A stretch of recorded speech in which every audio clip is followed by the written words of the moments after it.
Good morning, everyone. Erin England with Revolve Realty here. It is Wednesday, August the 10th, 2022, and this is your quick market minute and North Alabama real estate update. So let's jump into the numbers, shall we? Okay, here we go. So according to our multiple listing service data, there are 178 total new listings. This, of course, includes lands and lots, rental properties, single family homes, townhouses, and condos. Properties that were sold as of this morning, 138. That continues to be a strong number. Price changes, 155. The trend continues to be price reductions. There was one property with a price increase of $1, another with a price increase of about $5,000, and another with one about $1,000. Interestingly enough, I mentioned a couple of properties where there was a price increase of $10,000 that I was going to keep my eye on. One of those properties, the one that's actually in my neighborhood, went under contract yesterday. So even with the price increase, it still is under contract. So that is an interesting result. I think that shows that the market is not completely slowed down in sellers' favor, and it's going to be a little bit of like tidal waves. Some of the properties are going to go, for more, some might go for less. So we're going to keep our eye on that to see if there's a continuing trend. But since it was my neighborhood and a property with the price increase sold, I'm actually pretty excited about that. Yay! All right. So I wanted to drill down a little bit yesterday. We took a quick look at homes priced $155,000 up to $275,000. That's kind of that affordable little slot I like to throw in there. Typically, people can still qualify for mortgages. Their credit's good enough.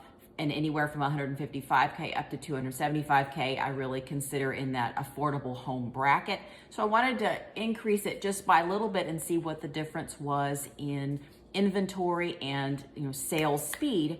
So I took a look at homes priced $276,000 up to $299,900, because once you get over that next 100K mark, there seems to be a difference. So I wanted to stay in a little bit more narrow focus.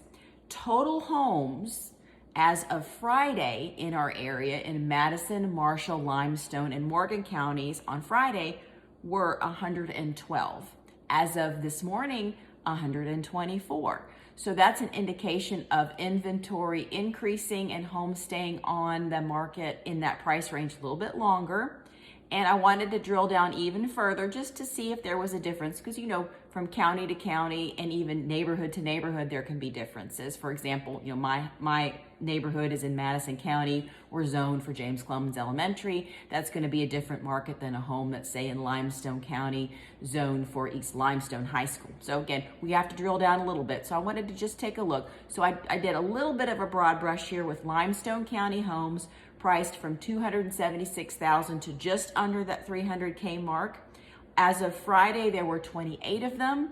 As of today, there's 30. So we are still seeing kind of a trend upward. Looks like some of the houses are staying on the market, and then we're adding inventory. So what does that mean? That means if you are a home seller in that price range, you're going to have a little bit more competition than you have had previously during that market where there are just buyers everywhere and sellers could basically put a post-it note on their mailbox for sale and it would sell in 5 hours. It's not that way right now. And home buyers, you're going to have a little bit more to pick from. You might actually be able to sleep on your decision for the first time in a couple of years. So a shifting market, and it's good to know where you stand as a buyer and a seller depending upon what your price point is. So I hope that's good information that you can use today. All right, let's pop down and look at mortgage rates. So according to the website that I use, the mortgage rates really have been unchanged this morning as compared to yesterday, with the 30-year fixed at 5.35%, 15-year fixed 4.79%, FHA 4.75%, the VA 4.78%, a jumbo 4.75%, and 5/1 ARM at 5.45%. Interestingly enough, though, there was a report that came out today, the Consumer Price Index, which is published by the U.S. Bureau of Labor and Statistics. It takes a sample in urban areas only of specific goods and services to compare their price this month to last month.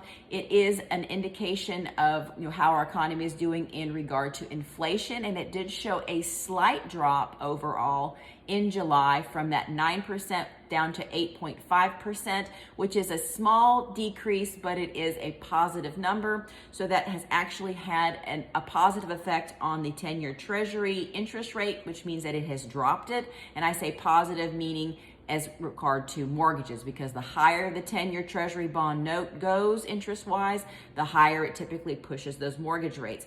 Mortgage-backed securities then, of course, because they're driven a lot by that 10-year Treasury bond rate, it's stronger in that it is helping to have a positive effect on rates. It should help lower some of the rates throughout the day. That's the expectation anyway. So we'll keep an eye on that. So if you are a buyer and you are considering locking in your interest rate, be a good time to talk to your mortgage agent right now to see if they think it'll come down even more. Again, that is a conversation for you to have with your lender, but good information to know, especially since the indications are mortgage rates should come down some. Okay.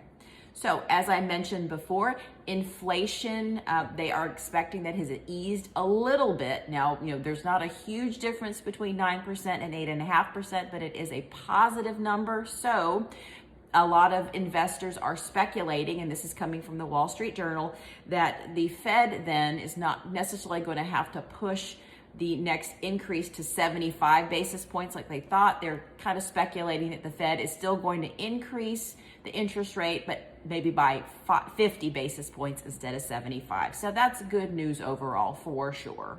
Even though mortgages aren't directly tied one-to-one to the Fed rate, it does have a tendency to affect all interest rates overall. So a smaller increase is going to be a positive.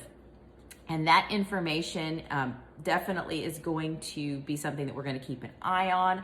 I would encourage everybody to, pick up the Wall Street Journal today, do a little bit of research on the Consumer Price Index. It is interesting that they only survey urban areas. That does leave a lot of the country out. However, with a lot of things, you have to have a sample of something. Now, of note, grocery prices were still noted to have increased in July. I've noticed that too when I go to the grocery store. For example, the overall was 1.3%. Some of the areas that were hit hardest, which make me sad, coffee was noted to increase by 3.5%, and dairy up by 1.7%. And since I eat my weight almost every day in Greek yogurt, I definitely have seen the price increase at the grocery store. So that's all I have for this morning. Of course, if there's anything I can do to help you, if you have any other questions, please feel free to reach out. Erin England, Revolve Realty, 256-783-9248. And I'll see you back here tomorrow. Y'all have a great day.